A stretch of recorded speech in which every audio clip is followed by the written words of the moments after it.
নিজ দায়িত্ব মনে করে একটু সুন্দর করে বানিয়ে নেন, ভালো লাগবে। যারা এখন বিক্ষিপ্ত অবস্থায় আছে, হাঁটা চলা অবস্থায় আছে, বাড়িতে বসে আছেন, সকলে মাহফিলে আসেন। আমি গুনাহগার, আপনাদের কাছে প্রথমে ক্ষমা প্রার্থী। নির্দিষ্ট যে সময় আমি দিয়েছিলাম ভাইদেরকে, আমি সেই সময় আসতে পারিনি। যদিও আমি বলেছিলাম যে টাইমটা মেনটেন করা আমার পক্ষে একটু কষ্টকর হয়ে যেতে পারে, কিন্তু আজকে আমি বাংলাদেশ থেকে ফিরেছি, এখন আমি বাড়িতে পৌঁছাইনি। বর্ডার ক্রস করে আজকে দুপুরে দুটো প্রোগ্রাম করেছি।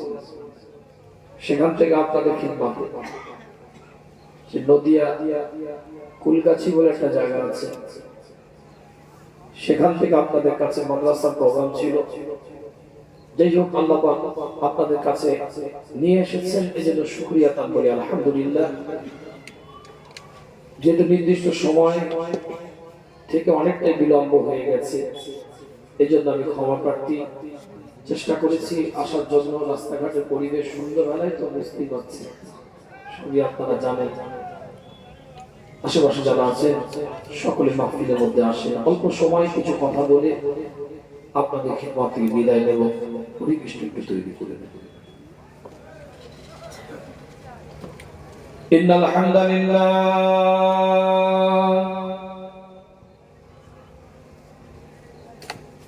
আলহামদুলিল্লাহি রাব্বিল আলামিন ওয়াল আকিবাতু লিল মুত্তাকিন।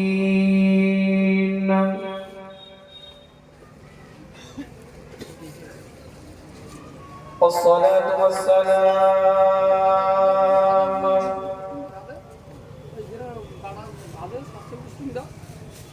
على رسوله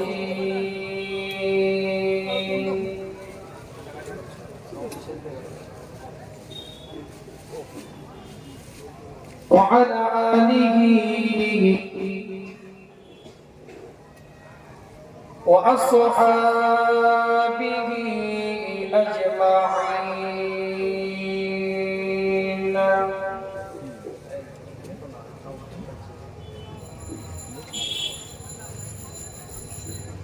أما بعد، فيا أيها الحاضرون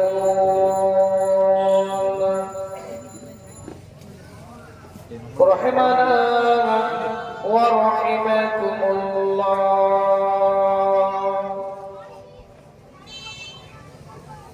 وقال الله تعالى في شان حبيبه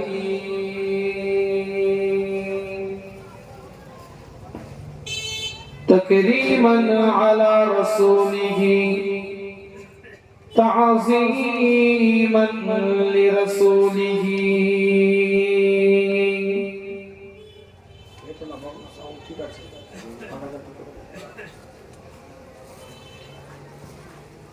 إن الله وملائكته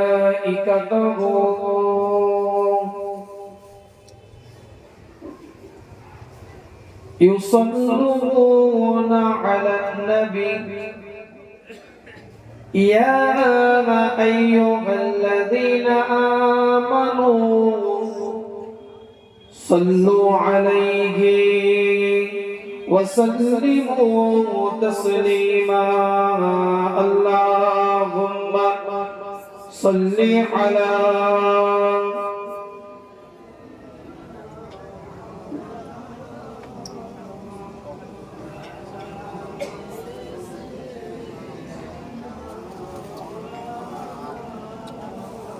तड़पता है बहुत दिन से तेरे दरबार पे मिस्कीन, तड़पता है बहुत दिन से तेरे दरबार पे मिस्कीन। रुखा तो एक बार दिखला दे, दिले दीवाना कहो तस्कीन।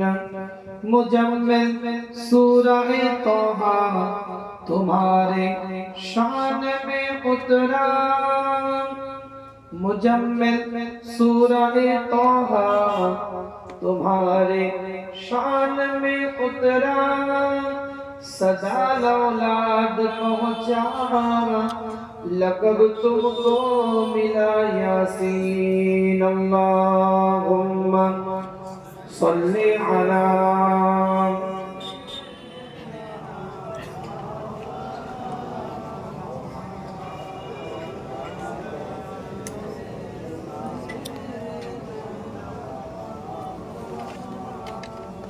हाल दिल किसको सुनाए आपके होते हुए हाल दिल किसको सुनाए आपके होते हुए क्यों किसी के दर पे जाएंगे क्यों किसी के दर पे जाएंगे आपके होते हुए हाल दिल किसको सुनाएंगे आपके होते हुए क्यों किसी के दर पे जाएंगे क्यों किसी के दर पे जाएंगे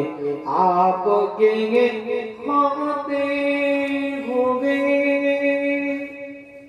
मैं गुलाम मुस्तफा हूँ ये मेरी पहचान है मैं गुलाम मुस्तफा हूँ ये मेरी पहचान है गम मुझे क्यों कर सताएंगे गम मुझे क्यों कर सताएंगे आपके होते हुए हाल दिल किसको सुनाएंगे आपके होते हुए क्यों किसी के दर पे जाएंगे क्यों किसी के दर पे जाएंगे आपके होते हुए अपना जीना अपना मरना सब उसी के चौखट पे अपना जीना अपना मरना सब उसी के चौखट पे हम कहाँ अल्लाह जाएंगे हम कहाँ सरकार जाएंगे आपके होते हुए हाल दिल किसको सुनाए आपके होते हुए क्यों किसी के दर पे जाएंगे क्यों किसी के दर पे जाएंगे आपके होते हुए अल्लाहुम्मा सल्ली अला पढ़े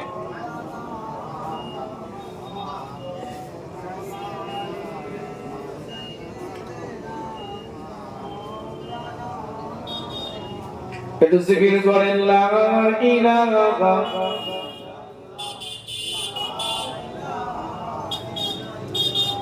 লা ইলাহা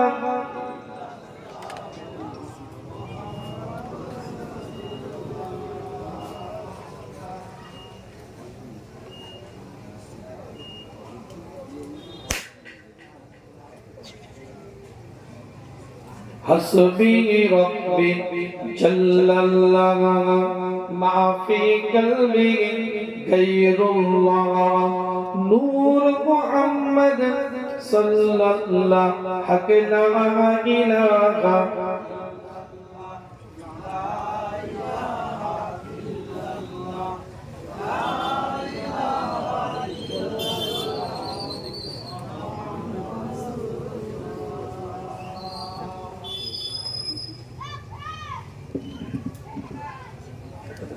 अल्लाह का जलवा बंदों को दिखला दिया कमली वाले ने। अल्लाह का जलवा बंदों को दिखला दिया कमली वाले ने। जो चाँद छुपी थी बदलों में चमका दिया कमली वाले ने। अल्लाह का जलवा बंदों को दिखला दिया कमली वाले ने। जो चाँद छुपी थी बदलों में चमका दिया कमली वाले ने। मैं खाना गिरा बुत खाना बना, मैं खाना गिरा बुत खाना बना। बुत खाना पलट कर काबा बना। पुरदत से उठा कर मुर्दों को परवा दिया कमली वाले ने। बोलो ला इलाहा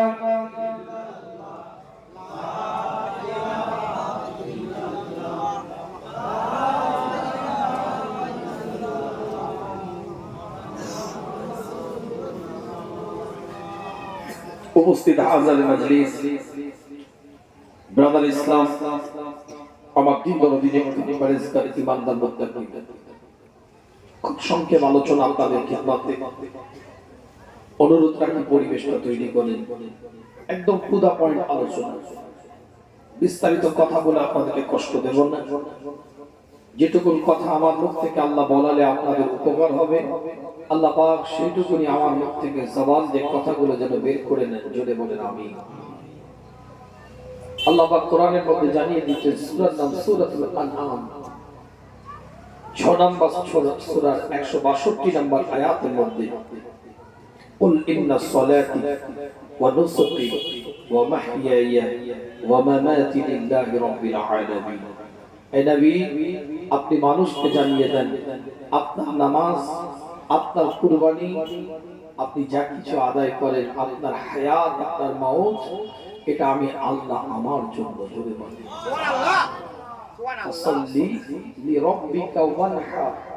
সবাই জানি ছোট্ট একটা সূরা, সূরার নাম সূরাতুল কাউসার।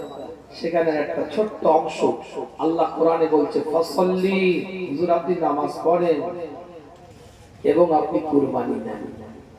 আজকে আনন্দ লাগলো, ভাই বলছিল আমাকে এক্ষুনি যেখানে একটা মসজিদ হচ্ছে, তাই না ভাই? আল্লাহর ঘর মসজিদ আপনাদের এলাকায় মহল্লার মধ্যে। ইন্না আউওয়ালা বাইতিন উদিয়া লিন-নাস লাল্লাযী বিবাক্কাতা মুবারাকাও ওয়া হুদাল লিল আলামিন। সূরা আল ইমরান 3 নম্বর সূরা, তৃতীয় সূরা, 96 নম্বর আয়াত। আল্লাহ বলছেন, আল্লাহ নবী মুহাম্মদ রাসূলুল্লাহ সাল্লাল্লাহু আলাইহি ওয়াসাল্লাম এলান করে দেন, কিতাবটা খুলে দেখেন, পরিষ্কার করে লেখা আছে, এক একটা আয়াত আল্লাহ পাক নাযিল করতে থাকে, এক একটা ইবাদত আল্লাহ পাক নাযিল করতে থাকে। আমি বলি না, কোরআন জানিয়ে দেয়, ইন্না আউওয়ালা বাইতিন উদিয়া লিন-নাস লাল্লাযী বিবাক্কাতা মুবারাকাও ওয়া হুদাল লিল আলামিন। পৃথিবীর প্রথম ঘর আল্লাহ পাক কাবা বাইতুল্লাহটাকে তৈরি করেছে, এটা মানুষের জন্য আল্লাহ বরাদ্দ করে দিয়েছে। লাল্লাযী বিবাক্কাতা, যেটা মক্কার মধ্যে অবস্থিত, যেটা বালাদুল আমিনের মধ্যে অবস্থিত, যেটা মক্কাতুল মুকাররমার মধ্যে অবস্থিত। ওই ঘরের মধ্যে যারা যাবে, আমি বলি না, কোরআন বলছে ওই ঘরের কাছে যারা যাবে আল্লাহ তাদেরকে মুবারক করে দিবে। আল্লাহ কোরআন দিয়ে জানিয়ে দেয়, ওয়াহুদাল লিল আলামিন। আর আমার আল্লাহ ওই ঘরটাকে হেদায়েতের কারখানা হিসাবে কবুল করে নিয়েছে। সুবহানাল্লাহ, সুবহানাল্লাহ, আল্লাহু আকবার, নারে তাকবীর, আল্লাহু আকবার, পুরা শরীফ জিন্দাবাদ, পুরা শরীফ জিন্দাবাদ, নারে তাকবীর, আল্লাহু আকবার, মদদ জামা জিন্দাবাদ, নবী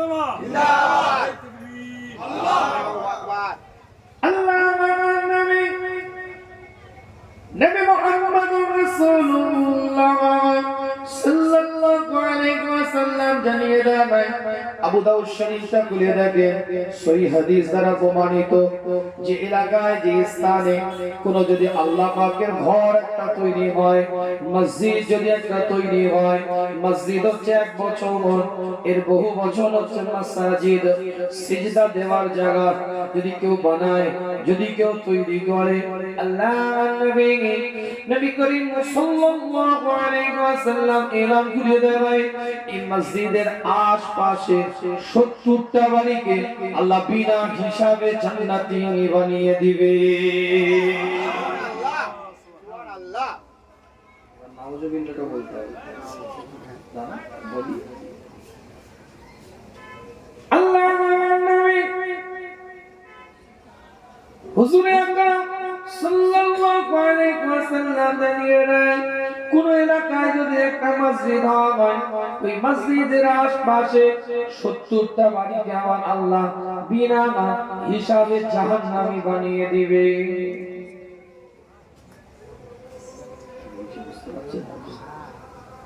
সাহাবা ইকরাম হুজুর বলে, ইয়া রাসূলুল্লাহ কে ইয়া হাবিবাল্লাহ, হুজুর আপনি প্রথমে বললেন 70টা বাড়ি হিসাব ছাড়া জান্নাতি, কোনো কাগজ দেখা হবে না, এমনি এমনি অটো পাস করে দেওয়া হবে, এমনি এমনি জান্নাতি বানিয়ে দেওয়া হবে। আর আবার আপনি এলান করে দিচ্ছেন 70টা বাড়িকে আমার আল্লাহ কোনো কাগজ ছাড়াই কোন রকম অটো পাস করে জাহান্নামী বানিয়ে দিবে। হুজুর একটু খোলাসা করে দিন, একটু ক্লিয়ার করে দিন, একটু কথাটা পরিষ্কার করে দিন, একটু ব্যাখ্যা আমাদেরকে দিয়ে দিন। সাহাবায়ে কেরাম হুজুরদের দিকে লক্ষ্য করে আল্লাহর নবী নবী মুহাম্মদুর রাসূলুল্লাহ সাল্লাল্লাহু আলাইহি ওয়াসাল্লাম জানিয়ে দেন, 70টা বাড়ি ওই মসজিদের আশপাশে, এজন্যই জান্নাতের দিকে যাবে বিনা হিসাবে অটো পাস, এই জন্যই আল্লাহ পাক করে দিবে জান্নাতের দিকে রাস্তাটা ক্লিয়ার, এই জন্য করে দিবে। ওই 70টা বাড়ির মানুষগুলো মসজিদের হক আদায় করেছে।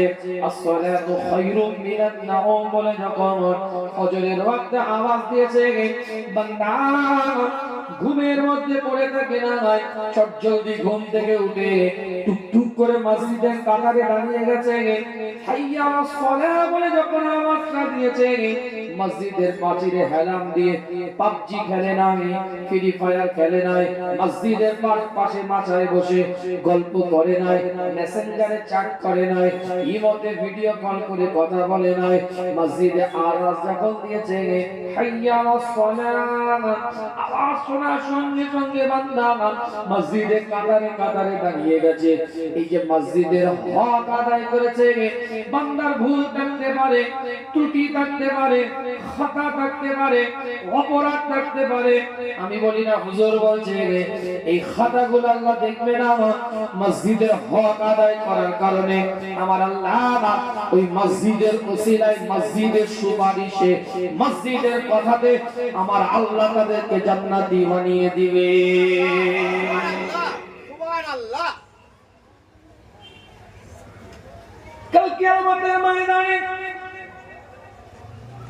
কাল হাশরের ময়দানে तमाम বিশ্বটা যেদিন তাবাহ হয়ে যাবে, तमाम বিশ্বটা যেদিন চূর্ণ বিচূর্ণ হয়ে যাবে, ইসরাফিল আলাইহিস সালাম যখন শিকার মধ্যে ফুঁকটা দিবে, तमाम পৃথিবীটা যখন তাবাহ হয়ে যাবে, ধ্বংস হয়ে যাবে, চূর্ণ বিচূর্ণ হয়ে যাবে, ঠিক ওই সময় ওই অবস্থাতে কিতাবটা করে দেখেন, পরিষ্কার করে লেখা আছে, আমার আল্লাহ, আমার মাওলা, আমার পরওয়ারদিগার একটা আরশে আজিমের ছায়া দিবে, আরশে আজিমের ছায়ার মধ্যে থাকার ব্যবস্থা করে দিবে।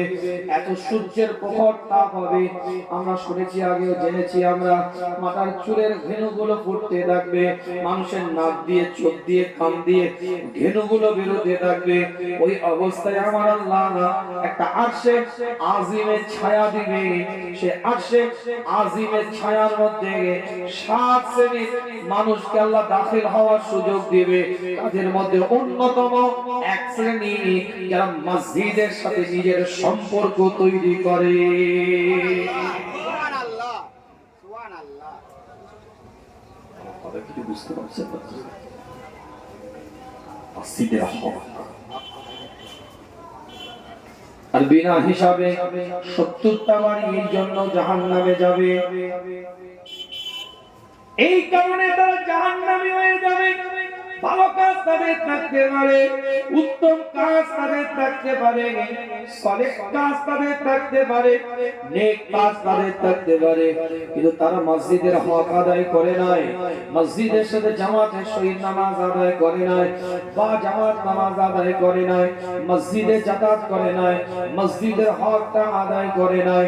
এই জন্য আমার আল্লাহ, আমার মাওলা, আমার পরওয়ারদিগার মসজিদের হক আদায় না করার কারণে বিনা হিসাবে জাহান্নামী তাদেরকে বানিয়ে দিবে। একটা চওড়া হয়ে গেল, আপনার এলাকায় একটা মসজিদ হবে। ইচ্ছা ছিল আলোচনা অন্য বিষয়ের উপরে করা, কিন্তু যখনই বললাম আলোচনা পরিবর্তন করলাম, বিষয়বস্তু চেঞ্জ করলাম, বুকটা চওড়া হয়ে গেল।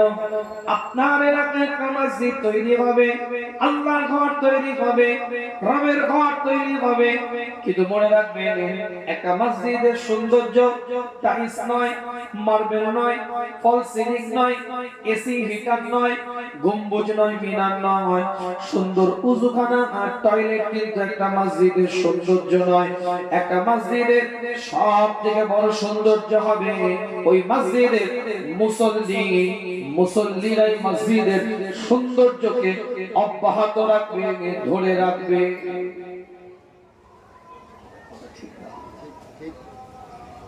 দুঃখ তো ওই জায়গায় মসজিদে জামাতের সাথে নামাজ পড়ার বেলায় গায়ে জ্বলে। দু চারটে যুবক ছেলে দাঁড়িয়ে যাবে, কোন পীরজাদাকে আনতে হবে নিয়ে আসবো, কোনো অসুবিধা নেই, যা খরচ লাগবে দেবো আমরা। এত আবেগ, এত দরদ, এত ভালোবাসা। দু চারটে যুবক ছেলে এলাকায়, পাড়ায়, মহল্লায় 2-10-20টা যে কোনো সময় ঘর থেকে বেরিয়ে আসবে, যে কোনো উপকারে, যে কোনো কাজের জন্য। আছে সিম্পাথি, দুর্বলতায় ভালোবাসা এখনো আছে সমাজের বুকে, অস্বীকার করছি না আমি, কিন্তু ওই যুবকগুলোকে যদি একটু জামাতে নামাজের একটু যদি তাকিদ দেওয়া হয়, বলা হয়, একটু তারাই দেখবেন কথার মধ্যে এমন একটা প্যাঁচ লাগাচ্ছে যেন নামাজটা না পড়লেই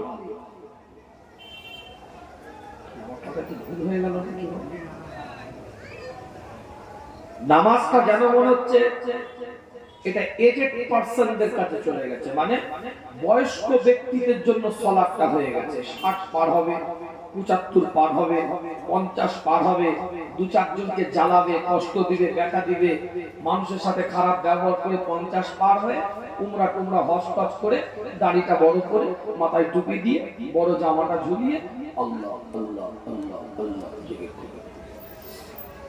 সে কথা ঠিক না, আমরা সিস্টেমটা এটা করে নিচ্ছি। तमाम विश्वটা যেদিন তাবাহ হয়ে যাবে, ধ্বংস হয়ে যাবে। ইন্না আউয়ালা বাইতুন উদিয়া লিন-নাস, আল্লাহ পাকে কাবা বাইতুল্লাহ অংশ तमाम পৃথিবীর মসজিদগুলোকে আল্লাহ বানিয়েছে। কাবা বাইতুল্লাহকে আল্লাহ পাক ধ্বংস করবে না।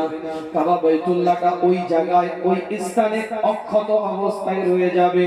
तमाम পৃথিবী সব কিছু ধ্বংস হয়ে যাবে, কিন্তু কাবা বাইতুল্লাহ পৃথিবীর প্রথম ঘরটা অক্ষত রয়ে যাবে, ধ্বংসস্তূপে পরিণত হবে না। तमाम পৃথিবীর যত মসজিদ আছে সমস্ত মসজিদগুলোকে আল্লাহ পাক কাবা বাইতুল্লাহর সাথে লাগিয়ে দিবে। কাবা বাইতুল্লাহর সাথে লেগে যাবে, যেমন রেলের ইঞ্জিন আগে যায়, বগিগুলো পিছনে পিছনে যেতে থাকে, ইঞ্জিন যেদিকে যায় বগিও ঠিক সেই দিকে যেতে থাকে। যেমন প্যাসেঞ্জার বিহীন রেল যায় না, তেমন মুসল্লি বিহীন মসজিদও যাবে না। কাবা বাইতুল্লাহ জান্নাতের দিকে যাবে, तमाम পৃথিবীর মসজিদগুলো জান্নাতের দিকে যাবে, আর तमाम পৃথিবীর মসজিদের মুসল্লিগুলো জান্নাতি হয়ে যাবে। সুবহানাল্লাহ সুবহানাল্লাহ। ইন্না সলাতা তানহা আনিল ফাহশাই ওয়াল মুনকার।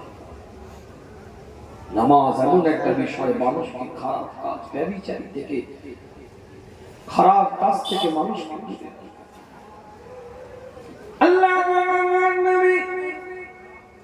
নবী মুহাম্মদ রাসূলুল্লাহ সাল্লাল্লাহু আলাইহি ওয়াসাল্লাম সাহাবে کرام হুজুরদের সাথে আলাপ আলোচনা করে, সাহাবে کرام হুজুরদের সাথে কথাবার্তা বলতে থাকে। আল্লাহ নবী মুহাম্মদুর রাসূলুল্লাহ সাল্লাল্লাহু আলাইহি ওয়াসাল্লাম এলান করে দেয়, তোমাদের এলাকায় যদি কোনো একটা পুকুর থাকে, যদি কোনো একটা জলাশয় থাকে, সেই জলাশয়ের মধ্যে, সেই পানির স্থানে, পুকুরের মধ্যে যদি কেউ ডেলি 5 বার নিজের শরীরটাকে ধৌত করে, তার শরীরে এর মধ্যে কি কোনো ময়লা থাকে, তার শরীরের মধ্যে কি কোনো দুর্গন্ধ থাকে, সাহাবে کرام হুজুররা বলে, ইয়া রাসূলুল্লাহ, ইয়া হাবিবাল্লাহ, হুজুর ডেলি 5 বার শরীরটাকে ধৌত করলে তার শরীরের মধ্যে কোনো ময়লা থাকে না, তার শরীরের মধ্যে কোনো দুর্গন্ধ থাকে না। আল্লাহ নবী মুহাম্মদুর রাসূলুল্লাহ সাল্লাল্লাহু আলাইহি ওয়াসাল্লাম জানিয়ে দেয়, যেমন ডেলি 5 বার শরীরটাকে ধৌত করলে তার শরীরের মধ্যে কোনো ময়লা থাকে না, দুর্গন্ধ থাকে না। আল্লাহ পাকের কোন বান্দা ডেলি 5 ওয়াক্তের নামাজ বা জামাতের সাথে আদায় করলে আমার আল্লাহ তার শরীরের মধ্যে যেন কোনো গুনাহ রাখতে পারে না। সুবহানাল্লাহ, সুবহানাল্লাহ। নামাজের ওয়াজ করলে আবার বলবে তো পুরানো ওয়াজ, কি কথা ঠিক বলেছি? নামাজের ওয়াজ আমাদের কাছে পুরাতন ওয়াজ মনে হয়, তো আধুনিক কিছু কথা বলবে। এখন তো ভাইরালের দুটো দিক, একটা বেফাস কথা বলতে হবে, বডি ল্যাঙ্গুয়েজের মাধ্যম দিয়ে কিছু বোঝাতে হবে, মুখের ভাষা দিয়ে কিছু খারাপ মন্তব্য করতে হবে। দেখবেন সমাজে 2-2.5 মিনিটের ভিডিও, শর্ট ভিডিও বক্তার ভাইরাল হয়ে গেছে। বক্তাকে নিয়ে এসে হই হই করছে, 2 ঘন্টার বক্তৃতা এবার সাঁতার কাটছে। 1.5 থেকে 2 মিনিট কিছু কথা বলেছে, মানুষের মন জয় করে নিয়েছে। ডিপ আলোচনা তো করার অভ্যস্ত নয়। সমাজ পরিবর্তনের জন্য গোড়া থেকে তৈরি করেন, বাচ্চাগুলোর হাত ধরে মসজিদে নিয়ে যান। মসজিদ বানালে হবে না, আগে মসজিদ ছিল কাঁচা, মুসল্লি ছিল পাকা। এখন মসজিদ গুলো সব পাকা, একদম মজবুত পাকা, আর মুসল্লি বাবা খালি দাঁড়িয়ে। কথা ঠিক না, তুই ফেরেশতা বলছিস নাকি? ভালো ভালো বয়স্ক লোক, এই কথা মনে রাখেন, ভালো ভালো বয়স্ক লোক 70 বছর বয়স হয়ে গেছে, 30 বছর 40 বছর টানা নামাজ পড়ছে, অধিকাংশ সময় নামাজের ওয়াজিব তরফ করে বসে আছে। নামাজের মধ্যে যদি ওয়াজিব তরফ হয়ে যায়, মাসালা শুনে নেন, তাহলে কিন্তু নামাজে সালাম ফেরাবার আগে সহজ সিজদা দিতে হবে আত্তাহিয়াতের পরে। অধিকাংশ লোক রুকুতে যখন যায়, রুকু থেকে সোজা হয়ে দাঁড়ায় না। খেয়াল করলে কোন রকমে এটা বলে রুকু অবস্থা, এটা রুকুর অবস্থা, এটা রুকু থেকে এটা সোজা অবস্থা, তারপরে সিজদায় যাবে, এটা রুকুর অবস্থা। সোজাটা তো হতে হবে, কোন রকমে এতটা তুলে শাট করে পাবে,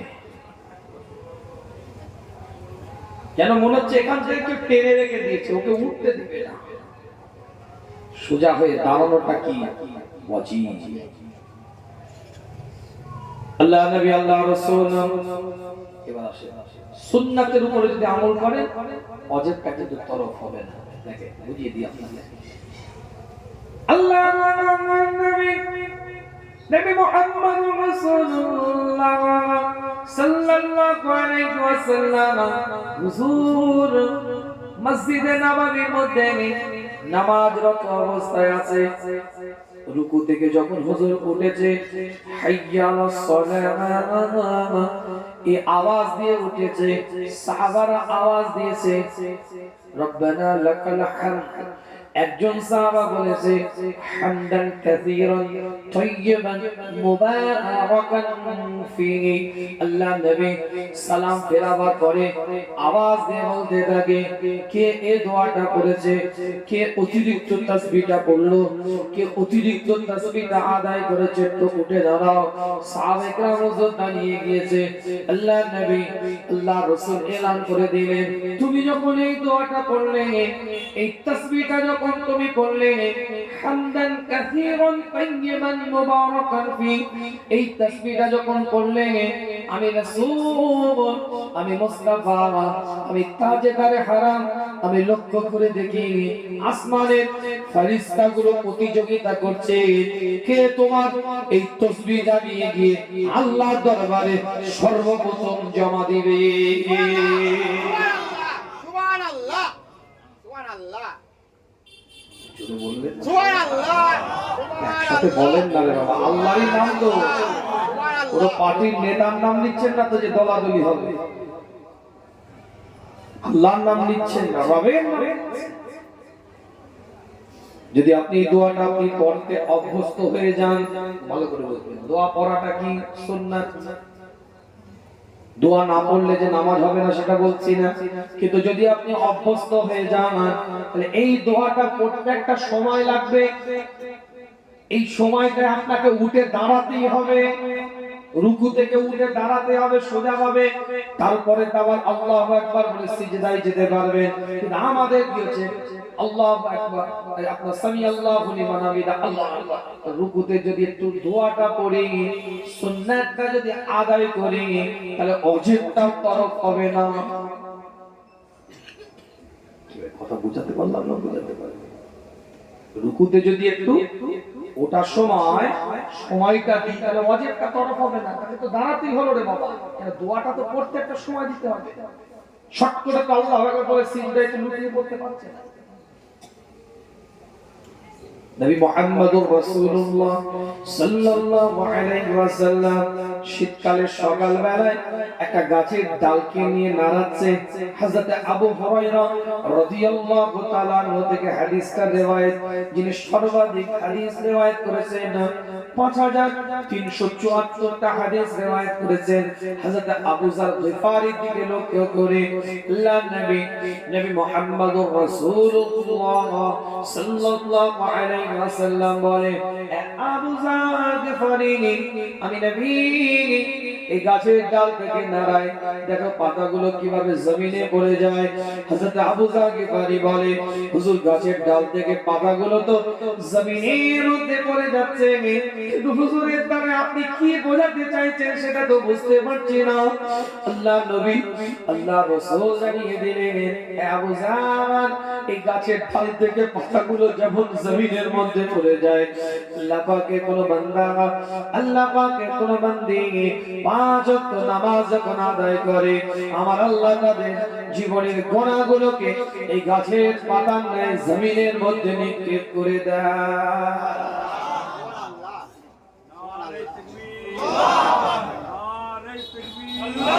আলোচনা বোঝার চেষ্টা করেন, দলিল দিয়ে যাচ্ছে একটা পর একটা আপনাদের খিদমতে, টুকটুক করে আলোচনাটাকে একটু আগিয়ে নিয়ে যাচ্ছি। মসজিদে একটু কাজ হবে, মসজিদটা সুন্দরভাবে বানানো হবে, কিন্তু মসজিদটা আপনাকে আমাকে আবাদ করতে হবে, মসজিদে একটু যেতে হবে, জামাতের সাথে নামাজ পড়তে আদায় করতে হবে। আল্লাহর নবী নবী মুহাম্মদুর রাসূলুল্লাহ সাল্লাল্লাহু আলাইহি ওয়াসাল্লাম হুজুরের নামাজ আদায় করার পরে সাহাবায়ে কেরাম হুজুরদেরকে নিয়ে কিছু মাসনুন দোয়া পড়ে, কিছু জিকির আজকার করে, কিছু তাজকিয়ায়ে নফস করে, কিছু আত্মশুদ্ধি করান। সাহাবারা একটু মাসনুন জিকির গুলো পড়তে থাকে, মাসনুন দোয়া দরুদ গুলো পড়তে থাকে। চতুর্দিকে মসজিদে নববীর মধ্যে ভরা। আল্লাহর নবী আল্লাহর রাসূল একজন সাহাবাকে ফলো করে, যখনই তিনি মসজিদে নববীতে ফজরের জামাতে সালাম হয়, চট জলদি বাড়ির দিকে চলে যায়, তাড়াতাড়ি বাড়ির দিকে রওনা দিয়ে দেয়। অন্যান্য সাহাবাদের মতন বসে একত্রকরণ হয়ে জিকির আজকার করে না, মাসনুন দোয়াগুলো পড়ে না, মাসনুন জিকিরগুলো আদায় করে না। আল্লাহ নবী ওই সাহাবাকে একজন জিজ্ঞাসা করলেন, কি ব্যাপার, তোমাকে আমি ফলো করছি, বেশ কিছুদিন হলো তুমি তাড়াতাড়ি বাড়ির দিকে চলে যাচ্ছ, তুমি অন্যান্য সাহাবাদের মতন একত্র হয়ে এক জায়গায় বসে জিকির আজকার করছো না, তাসবিহ পড়ছো না, মাসনুন দোয়াগুলো তুমি আদায় করছো না। আল্লাহ নবী মুহাম্মদুর রাসূলুল্লাহ সাল্লাল্লাহু আলাইহি ওয়াসাল্লাম সাহাবা আল্লাহ রাসূলের দিকে লক্ষ্য করে বলেন, হুজুর আমি আপনার পিছনে ইক্তেদা করে যখন জামাতের সাথে নামাজটা পড়তে মসজিদে নববীর মধ্যে আসি, হুজুর আমার সন্তানগুলোকে আমি ওই অবস্থায় আমার স্ত্রীকে আমি একটা গর্তের মধ্যে রেখে দিয়ে আসি। হুজুর আমার স্ত্রী গর্তের মধ্যে থাকে, আমি টুক করে আবার বাড়িতে যখন যাই আমি নিজে গর্তের মধ্যে নেমে যাই, আমার পোশাকটাকে খুলে আমি আমার স্ত্রীকে দিই। হুজুর আমি উলঙ্গ অবস্থায় গর্তের মধ্যে অবস্থান করি, আমার পোশাকটা পরিধান করে আমার স্ত্রী সে তার ফজরের নামাজটা আদায় করে। হুজুর একটাই মাত্র কাপড় নিয়ে, একটাই মাত্র পোশাক নিয়ে আপনার পিছনে ইক্তেদা করে জামাতের সাথে নামাজ পড়ার জন্য মসজিদে নববীতে কাতারে কাতারে এসে দাঁড়িয়ে যায়। সুবহানাল্লাহ, সুবহানাল্লাহ, সুবহানাল্লাহ। কি কোনো কুলু আছে না? আর কিছু বলার আছে আমাদের যে এই কারণে জামাতে যেতে পারি না, এই অসুবিধার জন্য মসজিদে যাই না? কথা কি বুঝতে পারছেন না? বুঝতে পারছেন? এর অন্ধ সাহাবা হুজুরের বারগাহে গেছে, ইয়া রাসূলুল্লাহ, ইয়া হাবিবাল্লাহ, হুজুর আমি তো অন্ধ, আমার জন্য কি জামাতে নামাজটা কি মাফ হবে? না, তুমি হাঁটতে যখন করো মসজিদে গিয়ে জামাতে নামাজ, কিন্তু জামাতের গুরুত্বের দিকে জিরো কিছু মনে করবেন না। আত্মসমালোচনা করতে শিখুন, আপনার যেটা ভালো সেটা আমাকে বলতে হবে এটা ভালো, যেটা খারাপ আমার সেটা আত্মসমালোচনা করুন, যে আমি কতটা ফজরে কদিন আগে নামাজে গেছিলাম, খুঁজে দেখতে হবে ক বছর আগে। বাড়িতে হয়তো কেউ মারা গেছিল, তখন হয়তো রাতের বেলা কি করবে সবাই দেখছে, আমি না গেলে কেমন লাগে, সেই গেছি 3 বছর আগে, 4 বছর আগে আপনি ফজরের নামাজটা জামাতের সাথে পড়েছেন, 10 বছর আগে কোন একদিন হয়তো ফজরের নামাজটা মাঘ মাসের শীতে একবার জামাতের সাথে পড়েছেন। কথা কি ভুল হলে বলেন যে না হুজুর আমি ভুলভাল কথা বলছি, কি তাহলে আপনার জন্য কি ফজরের নামাজটা মাফ হয়ে গেছে? বিনা ওজরে শরীয়তের মাসলা শুনে নেন। আমরা মনে করি যে বাড়িতে নামাজ পড়লে সওয়াব কম, মসজিদে নামাজ পড়লে সওয়াব বেশি। বাড়িতে নামাজ পড়লে যে সওয়াব পাওয়া যাবে, মসজিদে গিয়ে জামাতের সাথে নামাজ পড়লে তার থেকে 27 গুণ বেশি সওয়াব পাবে। এটা আমরা মনে করি, এটা আমাদের ক্যালকুলেশন, চিন্তা ভাবনা। অবশ্যই ফজিলতের ক্ষেত্রে বিষয়টা এরকম, কিন্তু শরীয়তের হুকুমের ক্ষেত্রে শুনে নেন, স্পষ্ট বক্তব্য দিচ্ছি আপনাদেরকে। শরীয়তের হুকুমের ক্ষেত্রে জামাতের সাথে যদি বিনা ওজরে, বিনা কারণে, বিনা কোন রকম সমস্যা ছাড়া, কোন রকম কোন পরিস্থিতি ছাড়া ইচ্ছাকৃত যদি কেউ নামাজে জামাতটা তরফ করে, ছোটখাটো কোনো গুনাহ হবে না, কবিরা গুনাহ হবে। অনেক উলামাদের মতে তার নামাজটা বাড়িতে বিশুদ্ধ হবে কিনা প্রশ্ন চিহ্ন আছে। আজকে আর জামাতে যাবনি, ঘরে পড়ে গেলেন, আল্লাহ আল্লাহ, কোনো কারণ নেই, কোনো মাজুরিয়াত নেই, কোনো অসুস্থতা নেই। আমার কথা কিছু বুঝতে পারছেন না? বিনা কারণে, কারণ ছাড়া ওজর থাকা আলাদা বিষয়। শারীরিক অক্ষমতা, এমন রোদ, রাস্তায় বেরোতে পারছে না, ব্লাড প্রেশার হাই, এত বৃষ্টি হচ্ছে, ভিজে গিয়ে নিউমোনিয়া হতে পারে। এগুলো ওজোর, শারীরিক অক্ষমতা, দুর্বলতা, এগুলো ওজোর। বিনা কারণে, বিনা ওজরে যদি কেউ জামাতের নামাজ পরিত্যাগ করে, কবিরা গুনাহ হবে। ওয়াজিব তরক করার জন্য সুন্নাতে মুআক্কিদা বা মানা ওয়াজিব, প্রত্যেকটা ইমামের মতে ওয়াজিব তরক করার জন্য কবিরা গুনাহ হবে। এমন অনেক উলামাদের মত আছে, তাদের মতে নামাজ ঘরে যেটা পড়েছে সেই নামাজটা হবে কিনা প্রশ্ন চিহ্ন। ছেলে খেলা করার জিনিস নয় ভাই। আমি ভুল করছি, ত্রুটি করছি, আসেন ফিরে আসি। আল্লাহ ফেলে দিবে না, আল্লাহ রহমতের কোলে তুলে দিবে। আমার ত্রুটি আছে, আমার ভুল আছে, আমার খাতা আছে, আমি অপরাধী, বিষয় আলাদা। কিন্তু শরীয়তের মাসলার জায়গাটা নিয়ে ক্লিন থাকতে হবে। অপরাধীর চোখে অপরাধী আমি, সেটা ভিন্ন বিষয়। গাজুয়ারি করলে হবে না। কি হয়েছে, জামাতে নামাজ না পড়ে ঘরে নামাজ পড়লে কি নামাজ হবে না? গাজুয়ারি করলে হবে না। জামাতে নামাজে যাইনি, এটা আমার অপরাধ, বিনা ওজরে, বিনা কারণে। মসজিদের হক আদায় করে বা জামাতের সাথে নামাজ আদায় করে। সাহাবায়ে কেরাম হুজুররা জামাতের এত গুরুত্ব দিতেন, এত তাকিদ দিতেন, অবাক এত গুরুত্ব তাদের জামাতের নামাজের প্রতি ছিল, এত তারা তাকিদের সাথে জামাতের নামাজ আদায় করতেন। কেরাটা বলে রাখে, ছোট্ট করে আলোচনাটাকে আগিয়ে নিয়ে যায় আপনাদের খেদমতে। মসজিদের হক আদায় করতে হবে, মুসল্লি হিসাবে মসজিদের হকটা দিতে হবে আপনাকে আমাকে। মসজিদগুলোকে আবাদ করতে হবে, যথাযথ সমাজের বুকে মসজিদগুলোকে প্রতিষ্ঠিত করতে হবে। আওয়াজ দিয়ে বলে অনেকে, হুজুর মসজিদগুলো আমাদের, মসজিদ